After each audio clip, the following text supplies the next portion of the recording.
Bienvenue dans ce premier chapitre. Alors, nous allons voir comment on va faire un premier contact avec notre intelligence artificielle. Ça ressemble un petit peu au premier contact. Là, j'ai mis le film avec des extraterrestres, sauf que là, c'est pas des extraterrestres. C'est une technologie que nous-mêmes nous avons développée, mais qui va pouvoir dialoguer. Et l'avantage par rapport aux extraterrestres, c'est qu'elle parle notre langue. Par contre, évidemment, elle aura peut-être des choses en moins, mais j'avoue que je ne suis pas spécialiste des extraterrestres. Alors, on va voir comment se connecter. On va commencer à poser les premières questions et on va commencer à regarder un petit peu pourquoi ça répond de cette façon-là. Donc, c'est les trois choses que l'on va voir dans ce premier chapitre. Alors tout d'abord, eh bien, vous allez pouvoir vous connecter. Alors, pour ça, eh bien, on va créer un compte sur ChatGPT. Alors, il y a plusieurs cas de figure. Soit vous avez déjà un compte ChatGPT, soit vous avez utilisé, alors je vous ai mis en dessous aussi d'autres alternatives, hein, si par exemple, vous voulez pas vous connecter sur ChatGPT, faire d'autres choses, etc. Et ou alors si vous êtes sur Albert, par exemple, l'IA du service public. Mais on va voir déjà comment créer votre compte, sinon sur ChatGPT. Sinon, vous pouvez déjà passer cette partie-là. Si vous avez déjà un compte, eh bien, vous allez aller un peu plus vite. Pour ça, je vous conseille par contre de toujours ouvrir un nouvel onglet, donc vous voyez avec le petit plus en haut de votre navigateur, de manière à garder la vidéo que vous avez là, puisque on va le faire en même temps que je vous parle, donc à des moments donnés, je vous dirai de mettre en pause pour le faire, et comme ça, vous allez pouvoir passer d'un onglet à l'autre simplement en cliquant dessus, et donc vous allez faire le petit plus, et puis dans les éléments qui vont mettre en place, eh bien, vous allez pouvoir vous connecter ou créer un compte sur ChatGPT ou sur une autre IA, et donc c'est ce qu'on va voir maintenant. Alors, le faites pas tout de suite, hein, je vous explique d'abord et puis après, on va voir comment le faire. Alors, pour ChatGPT, ben, c'est simple, vous allez simplement sur cette adresse-là, chatgpt.com, hein, évidemment, vous avez le lien en description, et vous avez soit démarrer, dans un menu démarrer, soit s'inscrire, soit se connecter. Alors, évidemment, si vous avez déjà un compte, vous pouvez simplement vous connecter, et puis sinon, bien, si vous allez faire s'inscrire. Et quand on fait s'inscrire, eh bien d'abord, peut-être des fois, il va vous commencer à vérifier que vous êtes un humain, parce qu'il se méfie quand même des IA qui voudraient pratiquer les IA. Et donc voilà, donc vous pouvez avoir un petit test, vous n'avez pas grand-chose à faire, vous n'avez rien à faire normalement, mais voilà, ça prend quelques secondes, rassurez-vous, pour vérifier que vous êtes un vrai humain, tant qu'à faire. Les IA se méfient d'entre elles. Et alors ensuite, eh bien, vous allez créer un compte. Alors vous allez mettre votre mail, bien sûr, hein, votre mot de passe, etc.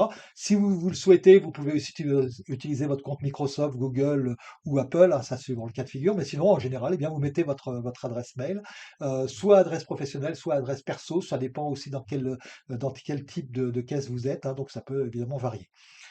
Et puis, bah, vous allez recevoir un message simplement pour valider votre adresse email. Vous cliquez dedans et voilà, ça y est, vous êtes connecté à ChatGPT. Et on va voir juste après, eh bien, effectivement, qu'est-ce qu'on va pouvoir faire avec. Alors, tout d'abord, eh bien, avant ça, eh bien, mettez en pause maintenant. Vous allez mettre en pause pour pouvoir créer votre compte ChatGPT ou vous connecter soit à ChatGPT, soit à une autre IA si vous en avez d'autres que vous souhaitez utiliser. Du moment que c'est des IA qui utilisent le texte, on va pouvoir faire ça. Ça y est, c'est fait. Eh bien, maintenant, on va pouvoir poser nos premières questions. Et donc, vous arrivez sur une page qui ressemble à ça. Alors, même si vous êtes sur d'autres IA, ça ressemble toujours à la même chose. Vous avez une petite barre qui est très intéressante, qu'on appelle la barre de prompt. C'est la barre de questions. Prompt, ça veut dire simplement la question que vous allez poser à l'IA. Et donc, tout ce qui se passe autour, pour l'instant, on s'en fiche un petit peu. On va s'intéresser sur cette barre-là. Et je vous propose de faire une première question toute simple. C'est qui es-tu? On va demander à l'IA de se présenter, tout simplement. Et on va voir qu'est-ce qu'elle nous répond. Alors vous allez voir, eh bien, faites ça maintenant, donc mettez en pause et puis posez-lui simplement la question: «Qui es-tu?» Ça y est, donc ça y est, c'est fait et donc vous avez peut-être remarqué que, c'est pas présenté forcément comme une intelligence artificielle. Très souvent, elle se présente aussi comme un modèle de langage. Alors qu'est-ce que c'est que ce terme barbare? Eh bien, on va voir ça tout à l'heure effectivement pour, rentrer dans les détails, et on va voir effectivement, que ça va faire quelque chose de différent. Alors, on peut faire aussi, on pourrait poser la question: «Qui es-tu?» une nouvelle fois. Alors, on va s'amuser, vous allez remettre la même question: «Qui es-tu?» et on va vérifier, il y a une petite chose qui va être surprenante. Regardons bien, alors allez-y, mettez en pause et puis, reposez la même question: «Qui es-tu?» Alors, très probablement, eh bien, vous avez remarqué que la réponse n'est pas exactement la même.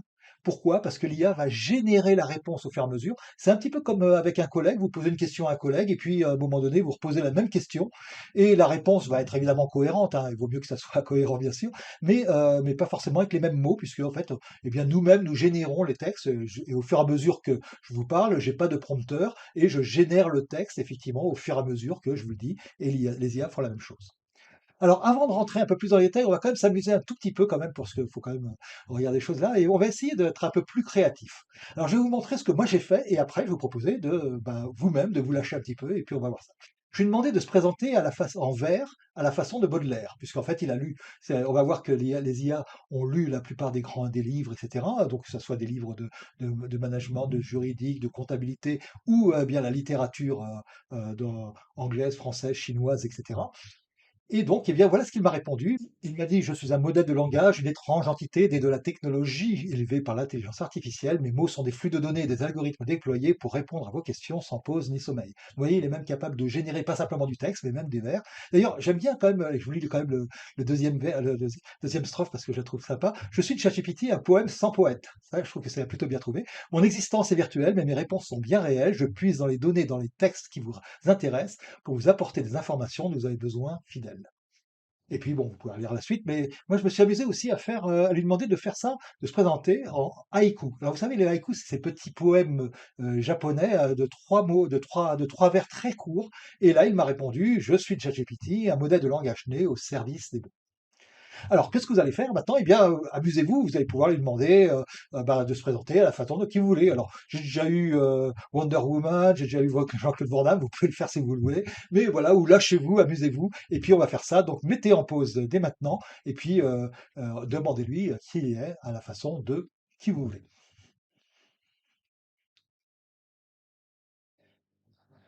Ah, alors maintenant, déjà, on a commencé à pratiquer un tout petit peu. Alors, on va voir évidemment pour faire des choses plus sérieuses dans le prochain chapitre, mais déjà, vous avez pu commencer à poser des questions. Alors, si ça vous amuse, vous pouvez vous amuser. Alors, pour l'instant, pas trop sur les choses professionnelles, parce qu'on verra justement qu'est-ce qu'on peut mettre et qu'est-ce qu'on ne peut pas mettre, puisqu'on est quand même sur des serveurs qui sont pas tous interne, comme on le verra. Donc on verra ça plutôt dans le prochain chapitre, mais vous pouvez déjà lui poser des questions en dehors du cadre professionnel si ça vous amuse. Mais avant, nous, ce qu'on va faire, eh bien, on va regarder un petit peu bien comment ça marche. Et pour ça, eh bien, on va voir ce que c'est que ce fameux modèle de langage tel qu'il s'est présenté, ou Large Language Model en anglais, LLM, hein, donc vous verrez peut-être ce sigle de temps en temps. Et pour ça, eh bien, je vais vous poser une petite question. Vous avez probablement, vous conduisez une voiture, et quand vous conduisez votre voiture, de temps en temps, vous allez à tel endroit, et puis, ben, vous écoutez la radio, vous discutez avec le voisin, bref, vous n'êtes vraiment pas conscient. Comment ça se passe quand vous conduisez votre voiture et que vous n'êtes pas conscient? Alors, probablement, ça se passe plutôt pas mal, hein, vous êtes malgré tout arrêté au feu rouge, vous n'avez pas écrasé la vieille dame qui traversait.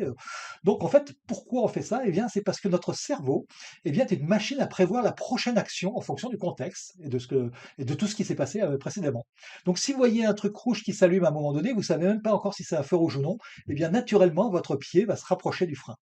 Et puis si vous voyez que la route commence à tourner vers la gauche, eh bien, même si vous faites autre chose, vos mains, naturellement, vont commencer à tourner dans le sens inverse des aiguilles d'une montre.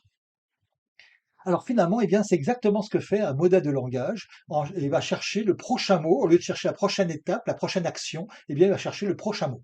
Alors, je vais utiliser des fois le mot token parce que les IA ne travaillent pas sur des mots, mais sur parfois des mots ou des morceaux de mots, les tokens.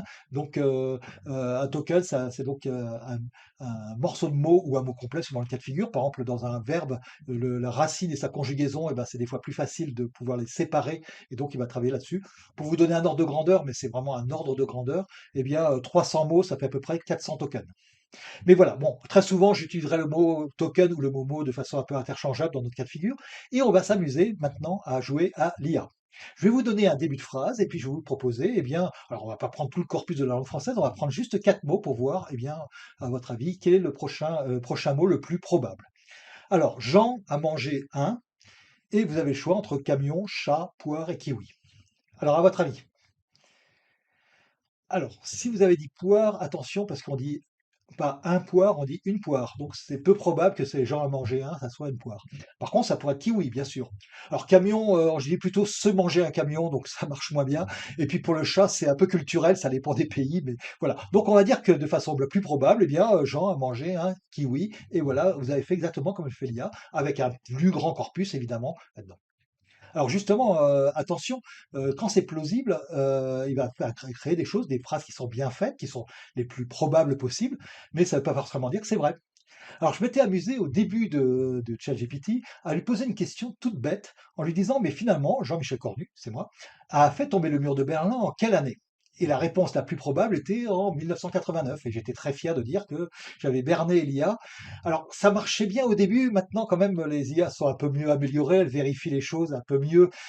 Et donc, bon, ça marche plus trop. Alors j'ai essayé avec, pas ChatGPT parce que ça marche plus malheureusement, hein, j'arrive plus à la leurrer comme ça et donc j'ai essayé avec d'autres IA, pour leur essayer d'avoir une IA qui me dise que j'avais fait tomber le mur de Berlin à moi tout seul, simplement avec ces petites phrases. Et alors j'ai pas trouvé, mais j'en ai quand même trouvé une qui est la Llama 2 7B, donc on verra que c'est une IA un peu moins puissante, hein, parce qu'il y a beaucoup d'autres puissances de Llama là-dedans, qui me dit que j'ai pas pu le faire tomber parce que Jean-Michel Cornu est mort le 20 mars 2020, donc il n'a pas pu faire tomber le mur de Berlin. Alors, plusieurs remarques. Premièrement, je crois que je ne suis pas mort au moment où je vous parle et que j'enregistre cette vidéo après le 20 mars 2020. Et d'autre part, j'ai vérifié le 20 mars 2020, je n'ai pas d'homonymes qui sont morts, donc c'est vraiment une erreur apparemment de l'IA, donc on va voir comment elle se trompe. Et puis bah, d'ailleurs, même si j'étais mort le 20 mars 2020, ça m'aurait pas empêché de faire tomber le mur de Berlin. Donc en fait, voilà, l'IA s'est complètement trompée. Et donc on va voir qu'elle peut se tromper de temps en temps. Alors là, j'ai pris vraiment une IA beaucoup, beaucoup moins puissante, hein, on verra comment on peut tester plusieurs IA, de manière à essayer de voir quand même comment ça se trompe, mais ça peut arriver sur des IA plus puissantes comme ChatGPT ou comme Albert ou comme d'autres, simplement parce que, eh bien, on va voir, mais c'est beaucoup plus rare évidemment. Alors du coup, il peut arriver que les IA, eh bien, inventent des faits. Alors c'est, les IA essaient de faire les choses et puis quand elles n'y arrivent pas, elles sont un petit peu embêtées. Alors, du coup, par exemple, quand vous lui demandez, ses sources, par exemple, eh bien, dans toutes les données, c'est pas très facile parce que c'est un peu comme dans notre cerveau, on a plein de choses dont on se rappelle et puis on sait plus très, très bien, ça c'était relié à quoi et cetera. Et donc du coup, ben, elle a des fois des mal à vous trouver les sources quand elle est pas connectée à internet. On verra que, par exemple, dans certaines versions gratuites, eh bien, vous n'êtes pas connecté à internet. Et dans ce cas-là, eh bien, elle essaie de vous faire plaisir. Alors, elle peut très bien inventer un papier scientifique, si vous demandez une source scientifique, avec des vrais auteurs, une vraie revue, quelque chose de plausible. Voilà. Alors, ça arrive quand même, je vous rassure, ça arrive pas tous les jours, hein. D'ailleurs, les hallucinations, c'est pas spécifique aux intelligences artificielles, c'est spécifique également aux humains. Je connais plein d'humains, dont moi, qui ont ce genre d'hallucinations de temps en temps, qui se trompent d'ailleurs dans ce qu'ils disent. Voilà. Mais ça veut dire que c'est pas parce que c'est dit par une IA que c'est vrai. C'est pas parce que c'est dit à la télé que c'est vrai. C'est pas parce que c'est dit par une IA que c'est vrai, c'est pas parce que c'est dit par un autre être humain que c'est vrai. Alors, c'est un phénomène qui était surtout fréquent au début, mais qui peut arriver. Au passage, d'ailleurs, pour la petite histoire, juste avant la sortie de ChatGPT, dont on a beaucoup parlé, eh bien, Meta, qui est la maison mère de Facebook, eh bien, avait sorti Galactica. Galactica, c'était une sorte de ChatGPT, mais un peu orienté, je dirais, plus sur les aspects scientifiques, on va dire, de recherche scientifique. Et puis, ben, le problème, c'est que, ben, elle avait quand même beaucoup d'hallucinations au début. D'ailleurs, ChatGPT en avait beaucoup aussi au début, hein. Et puis, bah, du coup, ils ont tout arrêté au bout de 3 jours. Et puis 15 jours après, bah, ChatGPT est sorti avec le succès que l'on connaît. Donc voilà. Mais tout ça pour dire que oui, les IA peuvent se tromper. Pas tout le temps. Enfin, c'est comme les humains. On peut leur demander de vérifier. On verra d'ailleurs comment leur demander de bien vérifier ce qu'elles vous disent, hein. Comme vous pourrez demander à un collègue de dire attention, vérifie tout ce que tu me dis parce que je veux quand même que ça soit plausible, etc. Et juste. Alors, on a vu tout à l'heure qu'on avait travaillé juste sur un petit corpus de 4 mots, hein, le camion, le chat, le kiwi et la poire. Mais là, eh bien, on va faire un grand corpus. Alors, comment ça marche? Comment les IA apprennent, en fait? Alors, une IA, eh bien, on lui explique pas. Par exemple, si on veut lui expliquer ce que c'est qu'un chat, je vais prendre l'exemple d'une IA qui doit reconnaître des images, par exemple. C'est une autre forme d'IA, mais on va voir que c'est assez proche après de ce qu'on va faire nous. Alors, je pourrais lui expliquer qu'un chat, c'est un animal à 4 pattes qui fait miaou miaou. Mais voilà, et donc c'est ce qu'on faisait d'ailleurs au début, mais bon, ça marche pas très très bien. Et en fait, vraiment, ce qu'on fait, eh bien, on va plutôt que d'expliquer ce que c'est qu'un chat, donc comme on ferait à l'école, eh bien, on va en montrer beaucoup. Et puis on va dire, bah là, c'est ça des chats, ça c'est pas un chat, ça c'est un chat, ça c'est pas un chat, etc. Et donc, du coup, eh bien, on va apprendre un petit peu comme on apprend, non pas à l'école, mais quand on est enfant, quand on apprend, par exemple, à parler, eh bien, on entend plein de mots, puis après, on essaie de les répéter, puis on comprend que maman, ben, c'est cette personne-là, papa, c'est cette personne-là, etc., etc. Et puis, bah, à la fin, avec beaucoup de chats et beaucoup de démonstrations, et puis beaucoup de photos différentes avec des chats et d'autres choses que des chats, eh bien, une IA doit être capable de reconnaître un chat et même s'il est botté. Donc, elle doit être capable de reconnaître n'importe quel chat facilement. Alors ça marche plutôt bien, effectivement. Alors, c'est pas exactement ce qu'on fait dans le texte, parce que là, je vous présente des photos, mais avec les textes, eh bien, au lieu de présenter des photos de chats, eh bien, on va présenter des textes. Et alors, finalement, qu'est-ce qu'on va lui donner? Eh bien, des téraoctets, donc énormément de données avec des milliards de mots. Et dedans, on va avoir principalement, alors, ça dépend un petit peu des IA, mais on va avoir d'abord deux grandes bases de données, Book 1 et Book 2, qui représentent en gros l'ensemble de la littérature mondiale. Donc elle a lu Rousseau, elle a lu Kant, elle a lu Lao Tse, mais elle a lu aussi les bouquins de gestion de projets, ceux sur le juridique, la comptabilité ou n'importe quel domaine de votre métier. Eh bien, il y a de bonnes chances qu'elle a lu.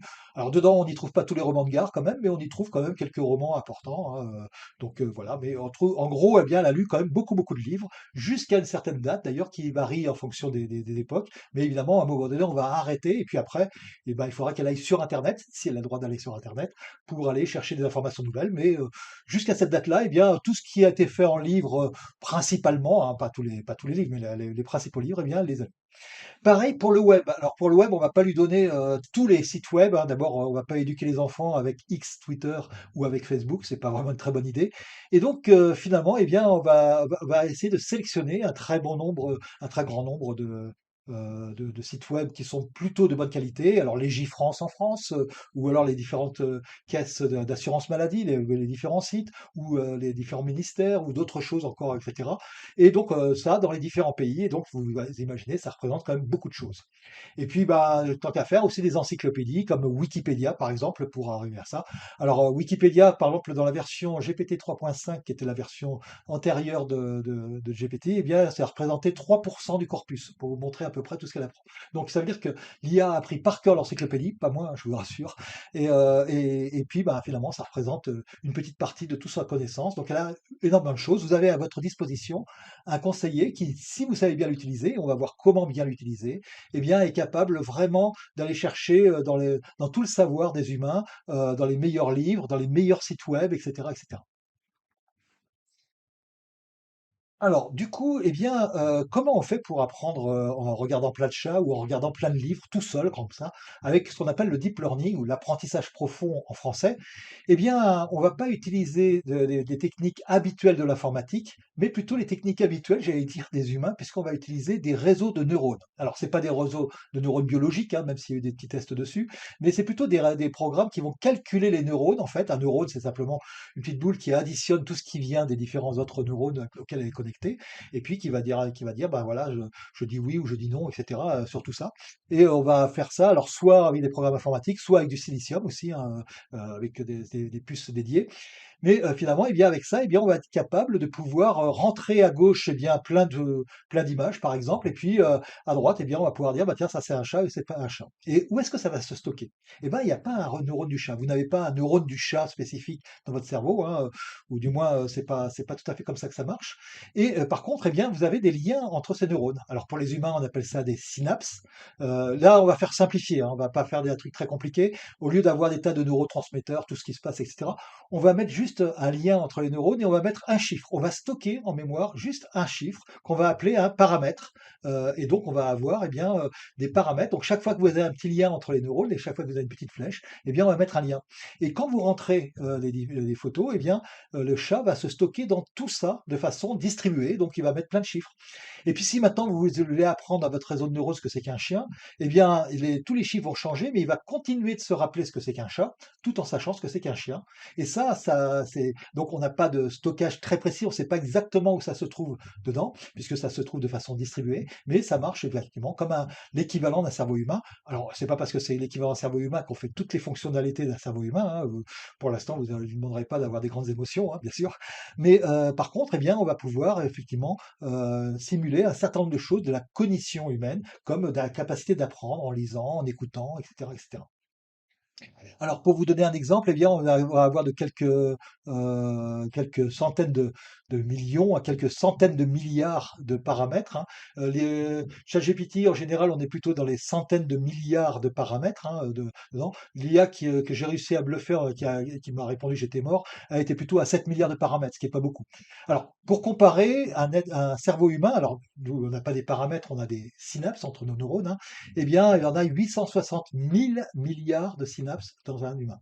Alors, est-ce que ça veut dire que le jour où on saura faire 860 000 milliards de paramètres dans une IA, eh bien, elle va être aussi intelligente que l'humain? Alors, pas si vite, parce que d'abord, ça dépend de l'architecture. D'abord, il y a d'autres choses, comme justement, on a vu les hormones, etc., qui font d'autres fonctionnalités. On a vu qu'il y avait même des cellules gliales qui sont à l'intérieur, parce que dans le cerveau, il n'y a pas que des neurones. Et donc, il y a plein d'autres fonctionnalités qui font que, bon, non, les IA ne font pas tout. Mais en plus, eh bien, c'est un ordre de grandeur parce qu'en fait, on peut avoir, 2 IA qui ont le même nombre de paramètres et l'une peut être 2 fois plus puissante que l'autre. C'est d'ailleurs le cas pour certaines d'entre elles. Donc on arrive à optimiser un peu l'architecture au fur et à mesure. Donc ça donne un ordre de grandeur, je dirais, quand vous entendez que c'est une IA à 175 milliards de paramètres, par exemple, eh bien, ça vous donne un ordre de grandeur, je dirais, de sa puissance. Alors, on a vu maintenant pas mal de choses et ça va être à vous de jouer. Et à vous de jouer, et ben pour ça, on va faire appel à Eliane, notre jeune de 12 ans, et vous allez lui expliquer. Alors pour ça, eh bien, vous allez dessous et là, vous avez effectivement quelques petites notions qu'on a vues. Alors, on a parlé des modèles de langage hein, par rapport à toi, Zia. On a parlé des tokens aussi, rappelez-vous, par rapport aux mots. On a parlé des hallucinations. Qu'est-ce que c'est qu'une hallucination pour une IA, pour un humain d'ailleurs.